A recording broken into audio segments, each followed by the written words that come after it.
Welcome to the Divorce Whisperer. It's so nice to be back. We had to take a little hiatus due to illness. So thank you for waiting for us and joining us again. So today, I digress. I apologize. Here's how the Divorce Whisperer works. We meet at 1 o'clock the first and third Fridays of every month, and assuming everyone's well.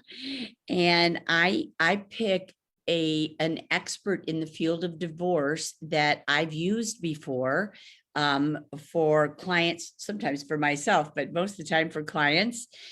And you might not know, you may be going through a divorce and you may not know that this expert exists.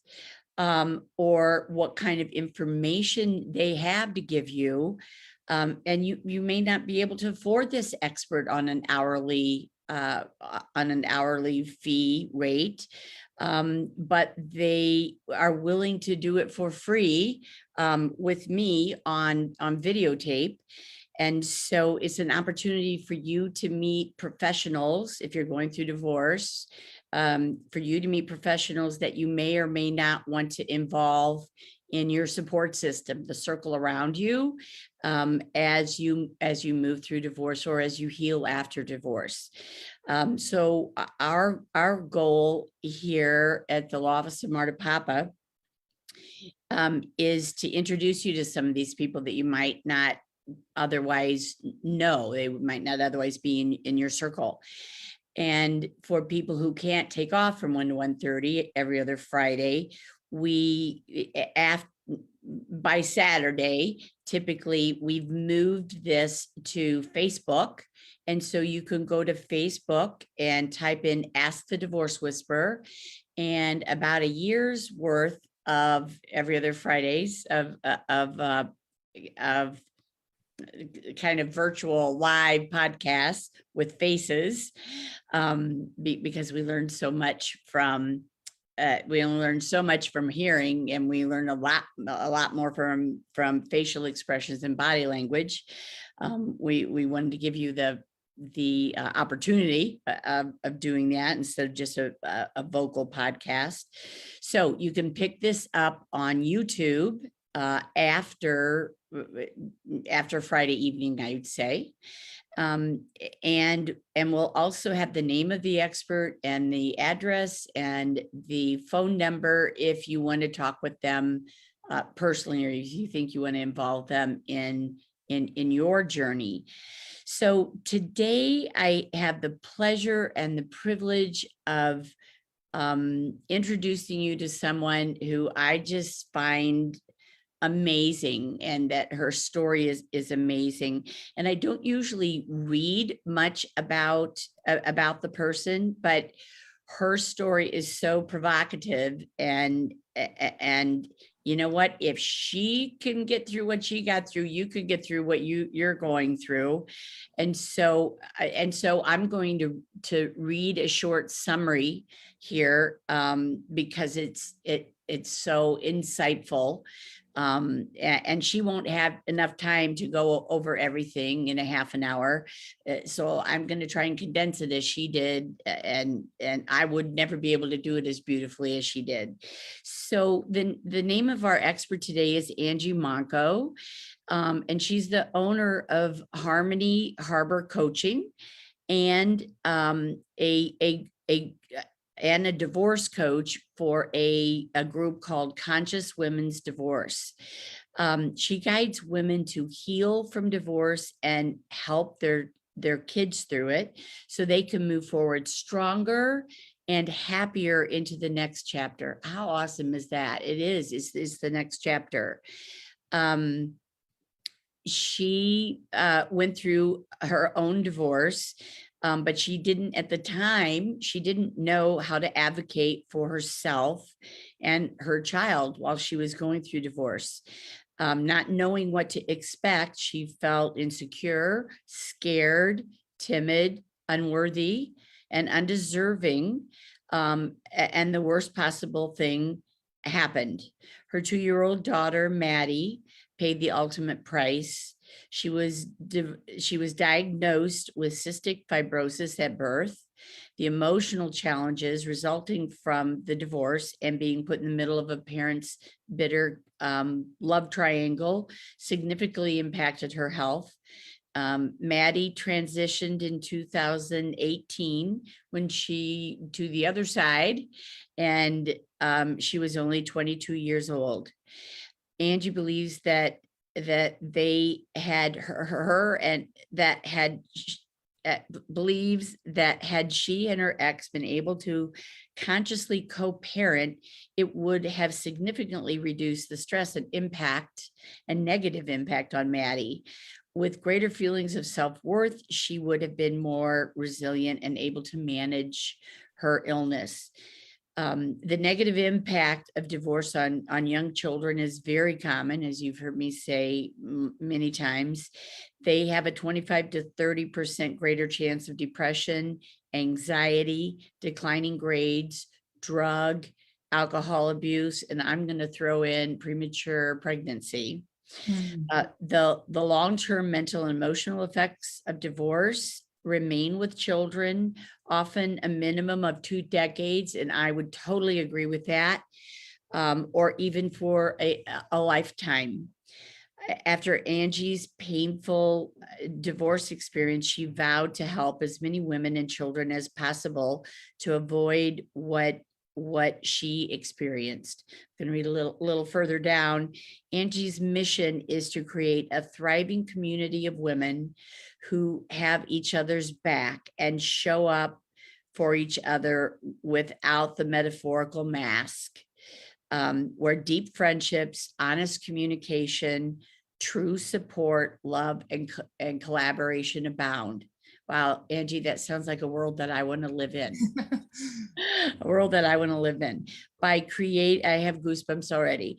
So by creating this safe space of support in the workshops that she does, the retreats, the private coaching and online programs for women can better communicate their needs and manage their energy.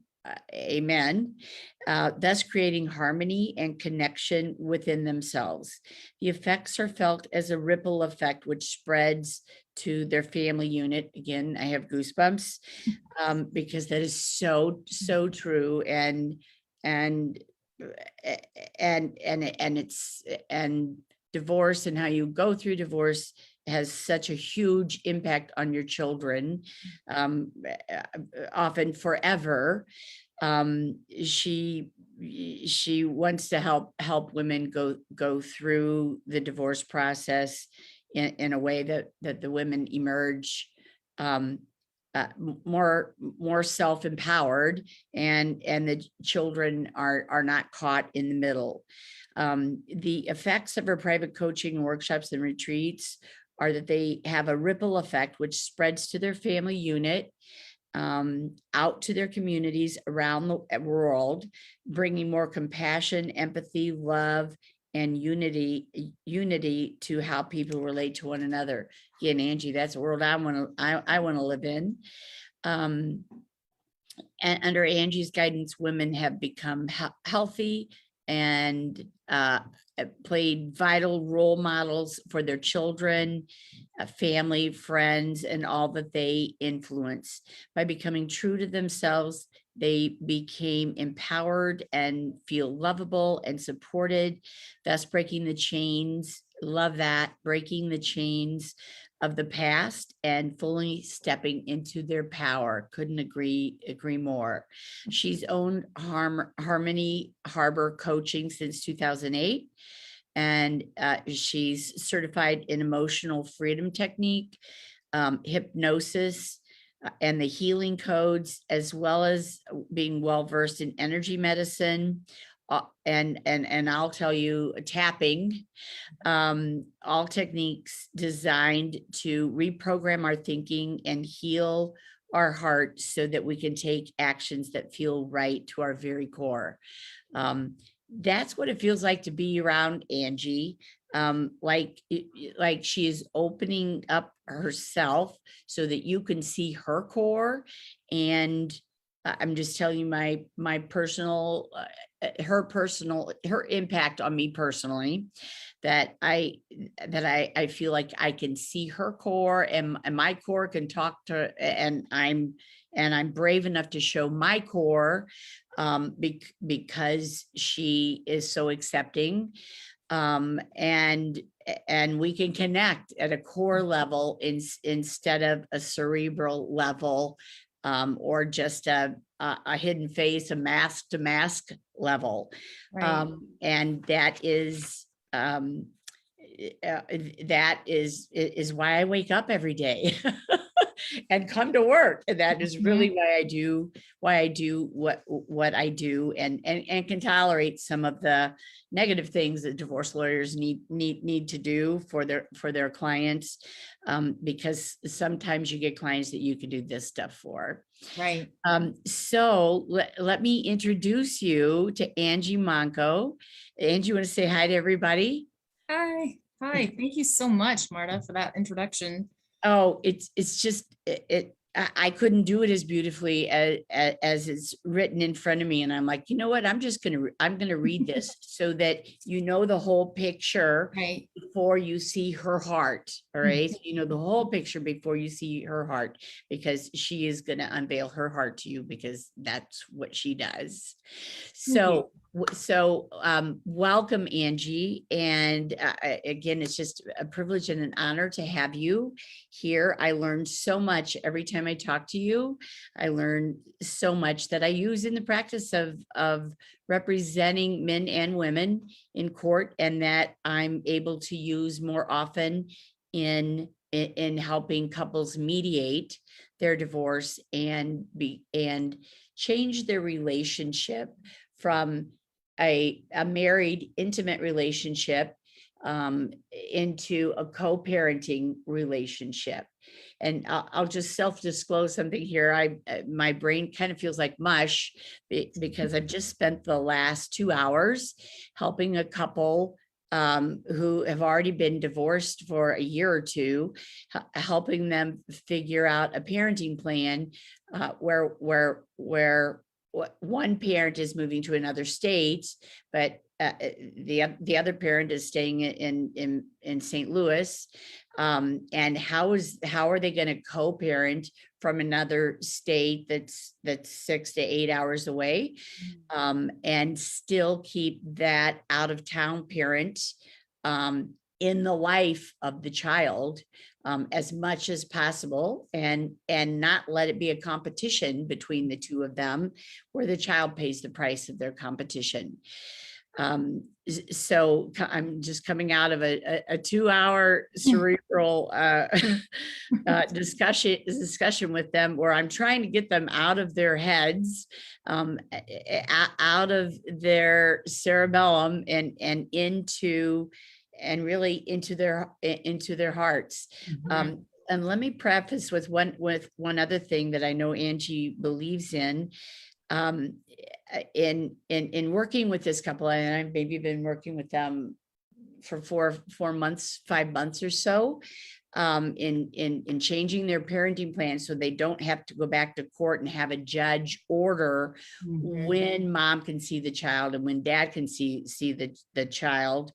They've been meeting over the last several months with a divorce mediator, with me asking them to get out of their brains and into their feelings, and come up with a co-parenting plan, not an intimate relationship with each other, but a co-parenting plan, that meets the needs of the children. And I must say, today was a really important day for them, because I think they really got it, that the child doesn't owe them, and they don't have particular rights to own the child, even though they are the parents of the child. That their focus should be on what the child needs, not what weekends dad's available, what weekends mom's available. It's not how much mom needs to see the child or dad needs to see the child, which is where a whole lot of my clients get stuck. Well, wait a minute, you have a half a day more, or wait a minute, you have more awake time than sleep time than I have in a year, and help them focus on not what they need. They're the adults. Hello, Right. the Right. parents. If you need help, go hire a therapist, or have really awesome friends, Mhm. but focus on what does this experience feel like for the child, and what does the child need from them so that they don't project their toil.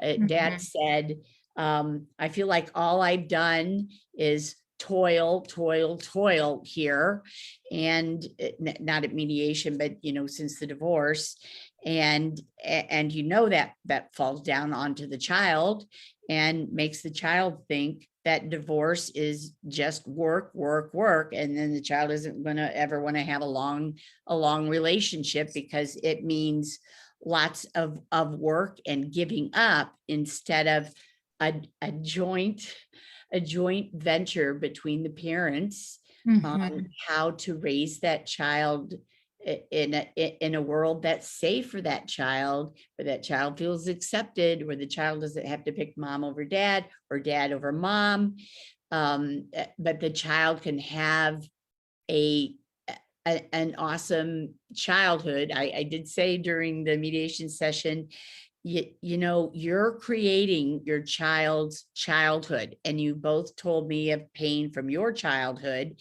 and you're going to project that onto your child unless you can heal yourself. Mhm. So you need to heal yourself so you can be there for the child and focus on the child's needs, not on what you need from the child, and for it not to be a competition about who has more time or who has more Christmases, or Right. that's not, the child is not adding up the waking hours like a Yeah. lot of engineers do. In my office, they come in with a graph of how many waking hours they have compared to their spouse, and I'm like, put that Wow. away. Yeah. That's not what this is about. That's not what you're going to do in here. Okay, I've just talked enough for the whole podcast, so I'm going to shut up here and let my brain rest a little bit, and we're going to tap into Angie's brain, and and ask her the question that I ask every expert. If you had someone you really cared about and loved, and they were facing divorce or going through a divorce, or recently were divorced, and you could only give them one piece of advice, from your background, and Angie's coming from a mental health background, what would that one piece of advice be? So I'm wondering, Angie, can you boil everything I just said, and all the things that can you boil that down to one major piece of advice? And then we'll let you give us more Yeah. just Yeah. wisdom, but I'll ask you that question first. Sure. What would that advice be? I think that it would be that it's not the divorce that is going to damage the children. It's the inability to consciously co-parent and have harmony between the two of you that's going to damage the children. And, when we make it all about us in our head, we're up in our head and we're worried about our needs being met, which, we all have needs, that's fair. But when we make it about us, we're not really thinking about the long-term effects on our children. And so consciously co-parenting means growing up to an extent, right? Yeah. Growing up for the sake of the child, and realizing that the child loves both of you. They love both of you. And I just wrote a blog on this on Wednesday, and I was, sharing an experience from when I was going through this. And I think there's an insecurity on the part of the parents that's thinking that, maybe they'll get more time with them. Maybe they'll love them more. I mean, this is usually subconscious. It's not something that we're consciously thinking about. So when I say conscious, I'm pointing to the head, but when I say subconscious, I'm pointing to the heart. You know, we're not usually thinking, we're not feeling on those terms. And so we feel insecure. Well, they're going to love her more or him more. And the child has enough love for both parents. And even Wow, if, a great you know, statement. yeah. What an awesome realization. Yes, there's Mhm. enough love in that child for both parents.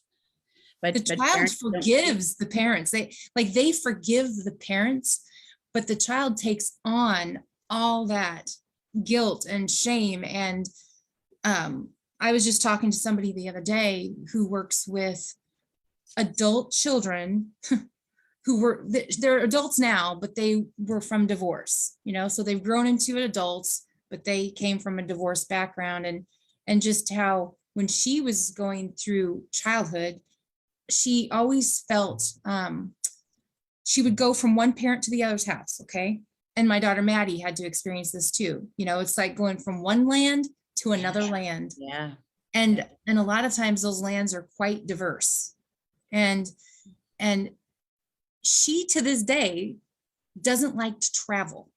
She does not like, she hates traveling. And the reason is there's an imprint. She associates travel with going from one land to another and the trauma of that journey.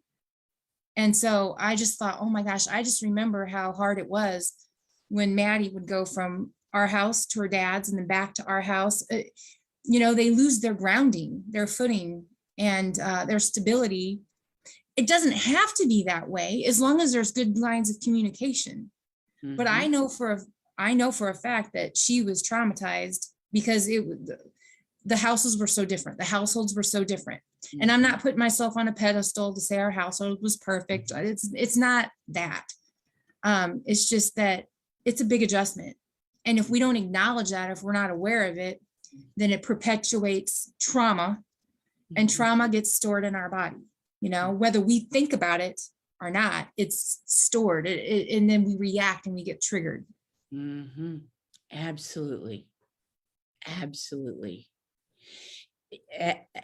And I love the concept of they're living in, they're going from this land to that land. And I am not a product of divorce. My father passed away and my mother remarried. But my mother kind of ruled the roost. So the rules were the same when this wonderful man came into her life and adopted 3 children and had 2 more. So,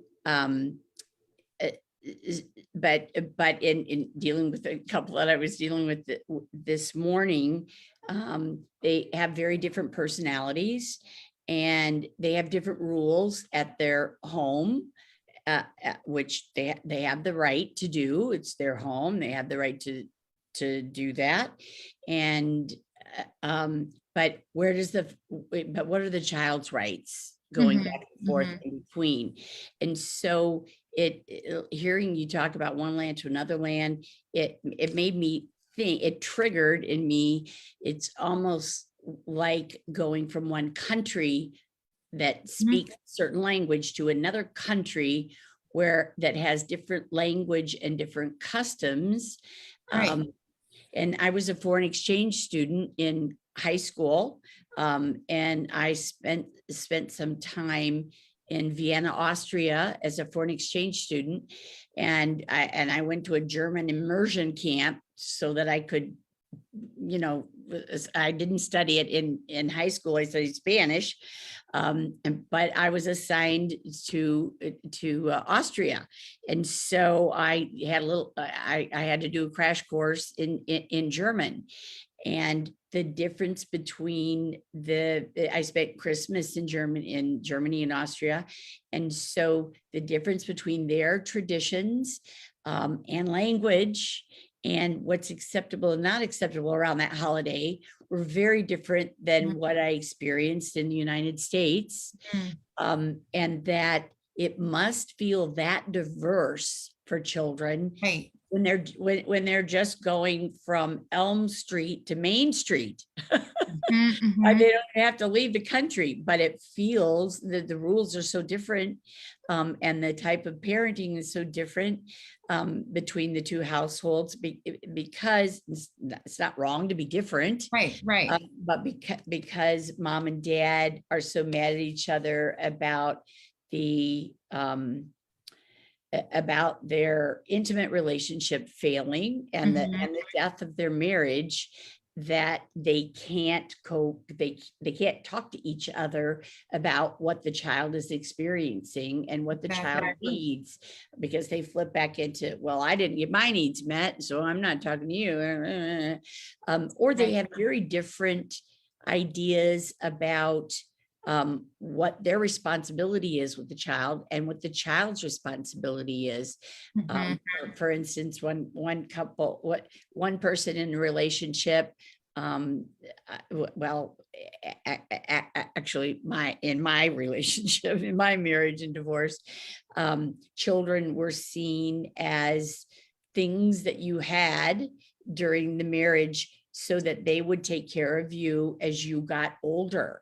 And in my family, that wasn't the case at all. It was, okay, you're 18, don't let the screen door hit you in the rear end on the way out. And don't even think about coming back home with a laundry bag to use the washer and dryer. We are done parenting you. Have a good life. Call us if you get married. Oh, And we need to include that in the Christmas letter. And so you can imagine how differently we parented, right? wow. And Yeah. how differently we felt when we got divorced, because here's one person thinking, well, it's your job to take care of my child, to take care of my needs because I supported you while you were a child. Mhm. And I take care of my parents' needs still. Mm. Um, and my view of, don't let the door hit you on the rear end on the way out at 18. Of course, I changed that myth when I was parenting, and I parented under a different style than my parents, not better, just different. Mhm. And to this day have different expectations of what my role is and what our daughter's role is. And so if it's so different, then it's hard for her to go back and forth, and Right. and it's hard for mom and dad to communicate what the child needs, and is the child on drugs, or Mhm. especially for people that a parent moves out of state, um, they don't see the kid come home in a crashed vehicle. They can't smell the alcohol on the child's breath when the child comes home from being with his or her friends, Mhm. or the smell of marijuana on their clothes, right? Or the glaze in their eyes. That one parent is experiencing that on a daily basis, and the other Mhm. parent is so far away, they don't know what's going on with the child. And Right. so there's so much communication that needs to happen when you don't see your child all the time. So you know what's happening in your child's life. Yes. I'm just writing down a note because I think it's important to mention that what I have found is that the key thing, and this is with the child and with both parents, with all people really, that when we when we get triggered and we want to react out and lash out and defend, self-defense, Right. it's because there's a shame. There's something going on. There's shame there. I'll give you an example, okay? Okay. Something between my husband, my current husband, and I, is sometimes I feel blamed by him. I feel blamed for his feelings, and he's fully aware of this. It's been a long time thing, and now it doesn't come up very often anymore. But when it does, it triggers me back into self defensiveness. Like, well, wait a minute, you know about taking responsibility. I can't make you feel a certain way. I'll tell him, and certainly as an adult, we know that, right? I mean, no one's determining how we feel about ourselves except us. But Yeah. yet when we're dragged down into a argument or a debate or whatever, and we start to feel self-defensive, it's because of shame. And so I journaled about this, and I thought, why do I need to defend myself? If I truly were secure in who I am in that moment with him, I wouldn't need to defend myself. Yeah. So then I thought, what am I making it mean when he says something to me and I get triggered by that? And here's what it is. If being a people pleaser, trying to keep everybody happy, what happens in my mind is I feel like, okay, he's unhappy with me. I didn't do something right. So I'm not keeping him happy in this moment, there must be something wrong with me. I must be defective somehow, that I'm causing this dissension or this argument. And so that's deep. That's a deep subconscious belief that somehow I'm not enough. Because otherwise it would be like someone saying, well, you have purple hair, Marta, but we know you don't have purple hair. You wouldn't even believe it. You wouldn't give it another moment's thought. But whenever I feel blamed by him, I take it on in my heart. And as a result of that, I have to do that healing work of, realizing that I am enough, that he can, because up here, I know that it has everything to do with him at that moment, pretty much, right? I'm certainly there's times that he's on to something like that. I need to own something. I need to take responsibility for it. So I'm not saying that I'm perfect with that at all, but I am saying that I don't have to believe what he's saying or what he's accusing me of. Yeah. And that's in divorce as well. I mean, if we can stay grounded in who we are and not take on all of their stuff, because we're a full-time job. Yeah. Just staying on our side of the street, we're a full-time job. That. Yeah. So we got to watch for that shame reaction. And just imagine, little kids don't have a filter. So whatever they're interpreting, however they're interpreting events, it's without a filter, especially, if they're younger than 8 years old. They take things on and they make it mean something that's totally, totally irrational. It makes no sense, but yet they can create a pattern from that childhood experience that carries with them the rest of their life. And maybe it's, I'm not important. I'm not lovable enough. I'm not good enough. Yeah. So just wanted to share that. And I want to share one more thing before we're done, but I'll come back to that. Any questions or comments? I couldn't agree with you more. I see it happen at my table. I see it happen at in my conference room at the table where the legal divorce becomes a competition of who gets which property and who gets more money and who gets which holidays and who has to pay the other person money for child support. And then what is that child support going to be used for?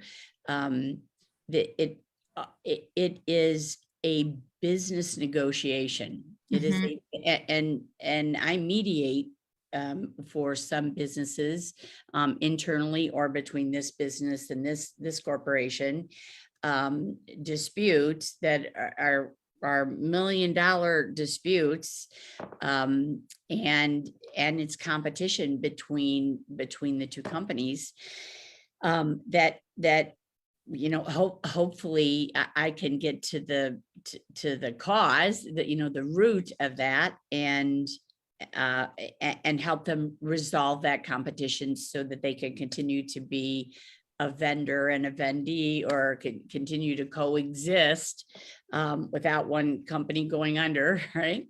Or folding. Maybe they have plenty of money, but they just fold, like, okay, I'm not going to bake bagels anymore, and we own this business together. I bake the bagels, you sell the bagels, but you know what? Your job is better than mine. And so unless we can make my job better and not so hot in front of the ovens making the bagels, I quit. I quit. And then you're going to lose your job and your house and supporting your family. I'm going to lose my job and my house and my ability to support my family. And that's how strongly I want to make this change in the business. And that can be mediated. That can be mediated if you can get to the root of, the presenting problem is my job is worse than your job, and it's hotter, and I'm in front of the hot ovens and you're out on the golf course, selling bagels to restaurants. And I'd like to do that for a month, and you can come get up at 3:30 in the morning to start making the dough and, putting the bagels in the oven, and you'll just see what it was like. And and even when it is a business mediation, it looks so much like a marriage. It looks so much like a marriage. And like, if I don't get what I need in this marriage, I'm out. I quit. I quit. And your life is easier than my life. So you need to help me. And the person in this business, one of the partners in the business said, well, I'm out on the golf course, but it's hot on the golf course, and I'm certainly not golfing with somebody I like and like to be with, and I have to tolerate them for 6 hours. And then I have to take them to dinner and drinks. And so I get home way later, and I don't get to see my family because they're in bed by the time I come home. So I bring up the business part because it's just universal. That blaming and competition, and it's a world of limited resources. And I can remember back to my mediation training, and that when you mediate, if you do it in a way where you see resources as limited, not be able to help this couple come to an agreement, because there's only one gold coin in the middle of the table, and somebody gets it and somebody doesn't, and it can't be cut in half. All right. So somebody gets it and somebody doesn't. It is a competition. So somebody gets Christmas and the other person doesn't. When you take that into a family mediation, and that feels like pure competition. Right. And as a mediator, and it certainly is competition and win-lose in the legal system. Oh my gosh, of course it is. And our legal system it is based on win-lose. It's based on positional bargaining, not interest-based bargaining, but positional bargaining, and trying to help couples do that paradigm shift from positional bargaining. I'm going to ask for all the holidays because you ask high, and so that you can be lower. I had this argument with one of my clients who says, well, I'm not going to follow the whole prenup. I'm just going to offer my spouse part of the prenup so that, I come in low, and then I can increase the amount of money. I'm like, no, a prenup is really different than a business, a business negotiation. And as my client reminds me, well, I'm worth some amount of millions of dollars, and I negotiate $1 million deals all the time. And I'm like, yeah, that's based on competition, and there isn't enough to go around, and resources are limited. And so I'm not going to be able to get through to you, or you aren't going to be able to come to an agreement until you see resources as not being limited, and there is enough to go around. The child has enough love to love both of you. Right, right. But people think they need to buy that love, or they need to have more Yeah. wait time with the child to get the child to love them enough. And wow, that is so wrong. You're going to harm your child. Really, in that kind of a situation, you're going to harm your child forever, and they're going to see relationships as a win-lose bargaining relationship, and they'll never be able to be intimate. Never. Right. Never. And as we're talking, Marta, about I think a theme here is that we all have a kid inside of us, right? We do. Like we all have a part that is this immature child that wants what we want when we want it. Yes. And one technique that I absolutely love, and I want to mention here because I know we got to probably wrap up, is emotional freedom techniques, also known as tapping like this. And I absolutely love this technique, and I started with it back in 2008 that's how I created Harmony Harbor, because this technique, it's an Eastern sort of tradition. It's an energy technique. It's like acupuncture, which has been around for thousands of years, but it's acupressure. So there's no needles, but you're working with the same energy, the meridians, they call it, not to get too technical, but the point is, what happens when you stimulate these meridians right here where I'm pointing, is that you actually help to calm the nervous system, and you calm that fight or flight response that wants to self-protect and self-defend. And you can actually start thinking clearly and rationally and from a more mature standpoint when you calm your energy down. Okay. And so there's tons of science, tons of studies to support what I'm talking about with using this technique, because when you use it, you can change your belief systems, you calm your emotions down, you become much more in control of your emotions, which, time management is emotional management. It's priority management. And when we can feel good and secure and confident about ourselves, you can imagine that would affect our actions and the decisions that we make. And so that's why I love this technique, and I highly recommend it for kids. I have someone coming over to my house tomorrow to pick up Tappy Bear. Tappy Bear is a stuffed animal that has the tapping point sewn onto it. They don't make them anymore. They don't make them. I got one for each of my daughters. Cool. But she's going to use it for her child. Children are really receptive to the energy, to tapping, because they don't have the same blocks that we do. And it helps them so much. They're starting to teach it in schools.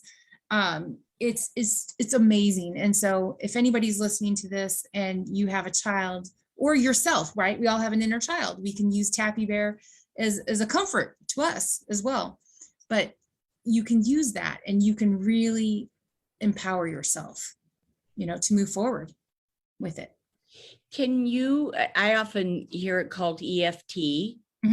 And can you show our viewers an example of that? Sure. So, okay. In divorce, what would you say is the number one problem, Marta, between a couple? That brings their relationship to the point of divorce? Yeah, that, or when you're mediating, like when you're mediating with a couple, what's one of the biggest sticking points that prevents that mediation from moving forward? Fear. And fear of what? Fear that they're going to lose something that they think they have, or they really do have. So fear that they're not going to get their needs met, because the other person is going to take all the good stuff, and it's only crappy stuff left for them. Right. Okay. So just based off of that premise, the way you would do EFT, and maybe if people want to follow along with this, we'll just do a really brief one just to give you a little taste of it. I love it. So when you do emotional freedom technique or tapping, you want to do something called the setup first. And the reason for this is if we've been challenged with something for more than 30 days, we want to be able, our energies are most likely, like what we call it reversed. You want to get your energies flowing in the proper direction so that the tapping will take effect. So we do this thing called the setup, and it also gives us clarity. It focuses the mind on what we want to work on. So in this case, what you do is you say, okay, on a scale of 0 to 10, 10 being the highest, what's my fear level? And so a person has to tune into themselves and say, okay, and it's a guess. Don't get all wrapped up in the perfectionism of the number, but we can feel if we're really intense with it. So let's just say for a divorcing couple that it's a 9 or 10, right? It can be usually very high. Pretty big. So you get that number, and then you do what's called the setup. To do the setup, you find this is my palm. So the fleshy side of my palm, they call it the karate chop point right here. Okay.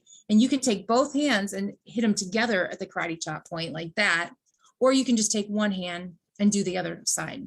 Okay. I'm doing it with you. Yeah. And this right here is a relaxation technique. Okay. The karate chop point.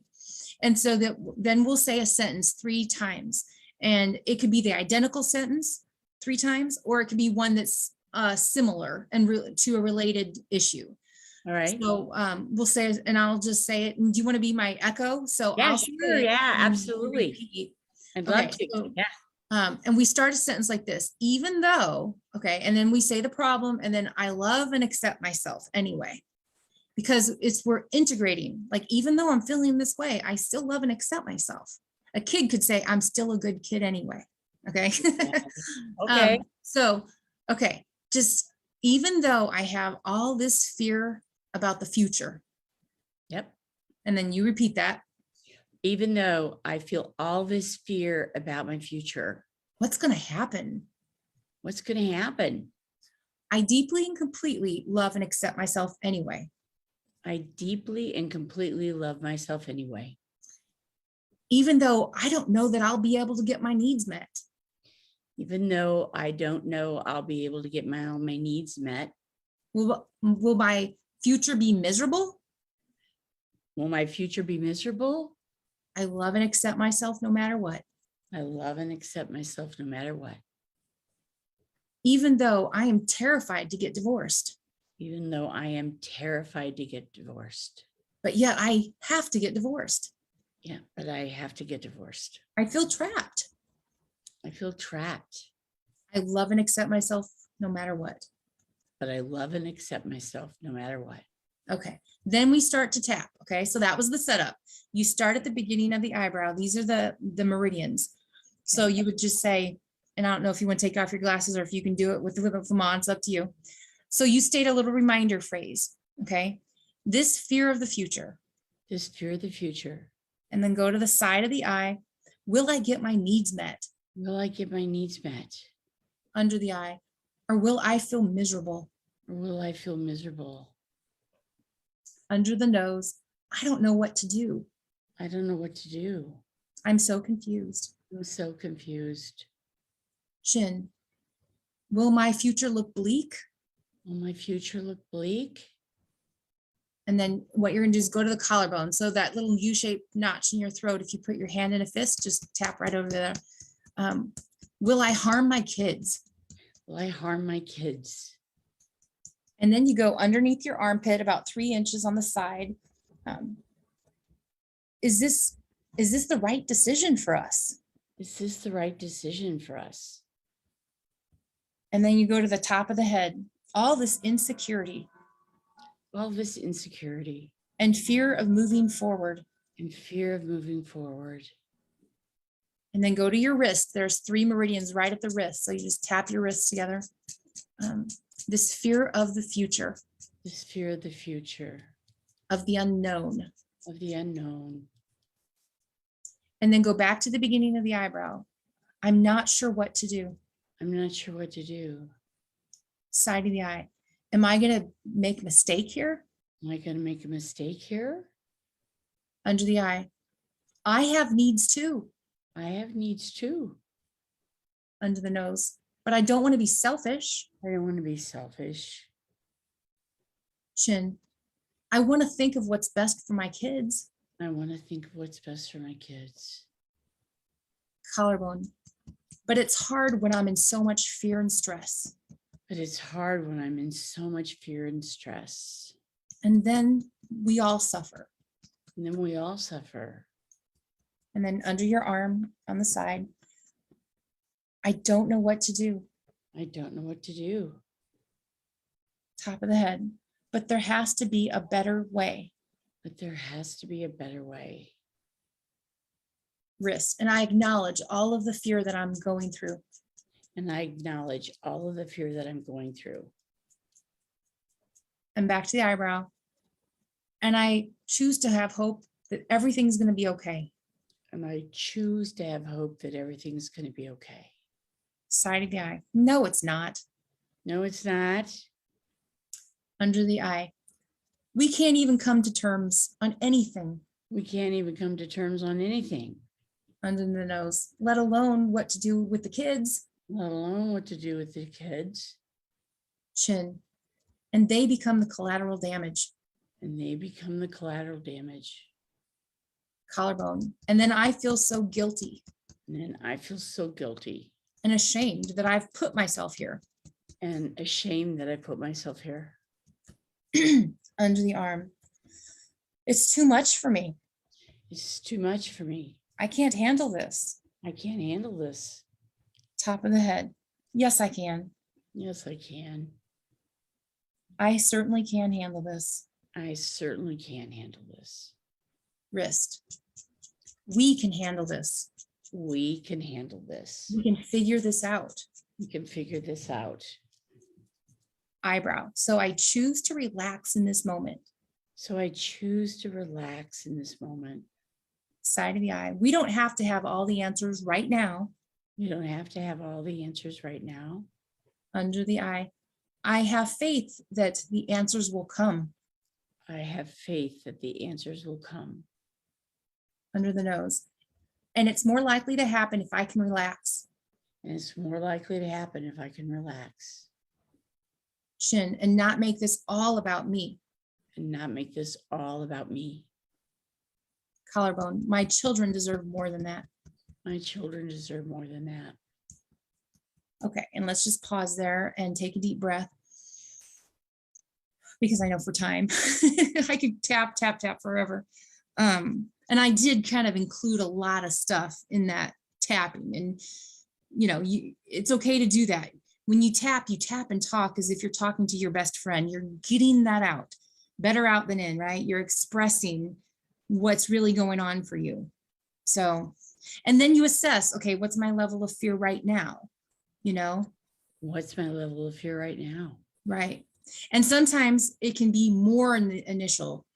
When you first start tapping, the fear can increase because you've been stuffing those emotions down, and now all of a sudden you're acknowledging them, you're bringing them to the surface so they can temporarily get more intense.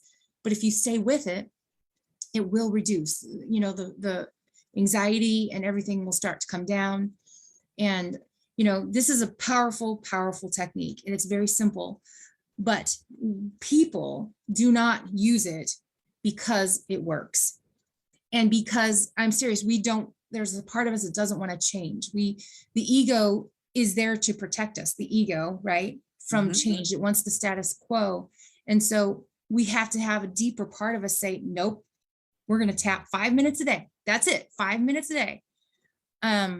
And so Marta, I just want to say I have I came up with this freebie. It's called Self-Care for Moms Going Through Divorce. Now I do work with women. I work with men too privately, but with women, I have a group. And so it's just women. But the freebie is Self-Care for Moms Going Through Divorce. And it's a 20-page e-document, and it takes them through the tapping and, how to journal, tap, meditate, 5 minutes each, 15 minutes a day, to help them start to reclaim their, I was going to say sovereignty. I don't know why I thought that, but their empowerment and power. Yeah. Their power. Yeah. Right. How interesting. And can you say those 3 things again? you you just said 5 minutes meditating Oh, right. or Yes. 5 minutes journaling, 5 minutes journaling, journaling, 5 minutes of tapping, because see, think tapping. about it. They've just expressed and written down what they've been feeling. And so it's at the surface. Then they can tap for 5 minutes. Then they've kind of expelled some of that, right? And then meditate for 5. Just sit there, lay there calmly, and receive some relaxation in the body. And so JTM, journal, tap, meditate, it's all in my freebie. I go into great detail about it. And yeah. And how can we get your freebie? We'll put it in the show notes below so that they will have access to that. And that will also tell them about a class that I do once a month. And it's this coming Tuesday, December 7th. And it's called 3 Secrets to Survive the Stress of Divorce, helping kids and their moms through it. So that's the free webinar that's coming up this Tuesday. We'll put that in there as well. Awesome. Thank you so much. I already feel more relaxed. Good. And I'm not going through divorce, right? But I could say on a, on a daily basis that I experience with my job, I experience significant amounts of stress from the court. Because Marta, you you hold the space for a lot of people, right? You hold the space to support them, as I do. And that takes a lot of energy. So it's so imperative that we ground ourselves and we manage that energy. Otherwise we will burn out. Yeah. Yeah. What a great technique. Thank you so much for sharing that. And I don't care that we went over. I know. I don't want to, if people don't want to watch the whole thing, they can turn it off, but they'll be missing the best part, I think. Here is something that you have the power over. Here's something that you have the power over, your feelings. Right. And here's something that you can do that impacts your feelings and improves your feelings of whether you're safe, of whether you're going to be okay, of whether people that you care about, your children, are going to be okay. And wow, to have power over those things, your safety, yourself, and your children, is huge. Is huge, whether you're going through a divorce or not. And the greatest gift we can give our children, whether again we're divorced or not, is the gift of harmony, to get along, to to communicate, not to ignore our children, right? Because a lot of people, children in marriages are very miserable. It's because we're not engaged, we're not engaged with them in life. We're ignoring them because we're so overwhelmed with everything else going on. Yep. And it's normal human experience, Yep. Yeah. Whether you're a stay-at-home person or working remotely, which is a huge difference than working in the office, or whether you go to the office or you own a restaurant, you go to the restaurant, or your server, whatever, you work at the post office, whatever, life gives you stress. I call it little poison darts that you don't need to cut somebody's head off with a machete to kill them. You just throw enough little poison darts that there's so much poison inside of them that they die. Yes. That they shut down. They may die. And those darts don't have to come verbally either. No. Non-verbal thoughts and intentions. Yep. Can't agree more.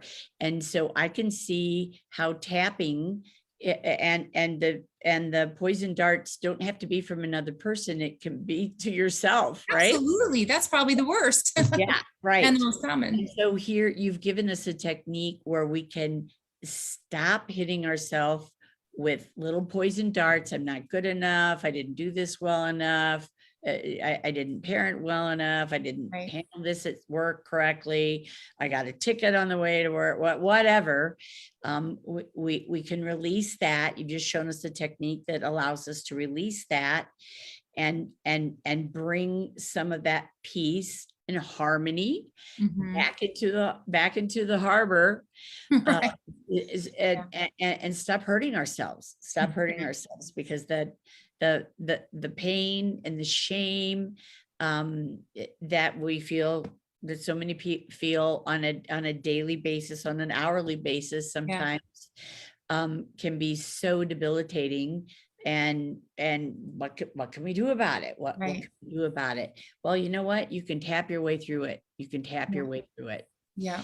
So thank you for You're sharing welcome. with You're us. welcome. Thank you And for having me. and can you tell people how to spell your name? Yes. Monko. So it's Monko, like a monk with an O on Okay. the end. All right, there you go. I love that. I Yeah. love that, like a monk with an O on the end. Yeah. Um, and can you share with our viewers a phone number where they Sure. can reach out to you if they want to? I'll give them an email and a phone number. Okay. So All right. the So phone number is 1-314-422-6520. So okay. 314-422-6520. Okay. And my Great. email is Angie, Angie, at it's harmonyharbor.com. So Harmony, HARMONY, Harbor, HARBOR.com. Great. And we'll include that content or freebie. contact information. Uh-huh. We will include that on the YouTube video. So you can see her name out to the side. I think it's out to the side or underneath, whatever. You can view this again, and but you can also get Angie's contact information if you want to download a free sort of webinar, Mhm. or you want to contact her about something else. So so feel, listeners and viewers, feel free to look at that or seek that out if today has been helpful at all to you, and seek that out on YouTube. Angie, thank you for being our guest. Thank you, Thank Marta. you for these pearls of wisdom. They have not been thrown to the pigs. Thank you for these pearls of wisdom in helping us control our own emotions and not letting them override us. Mhm. Whether we're going through divorce or we're fighting with the boss or lunch is late, whatever. Right.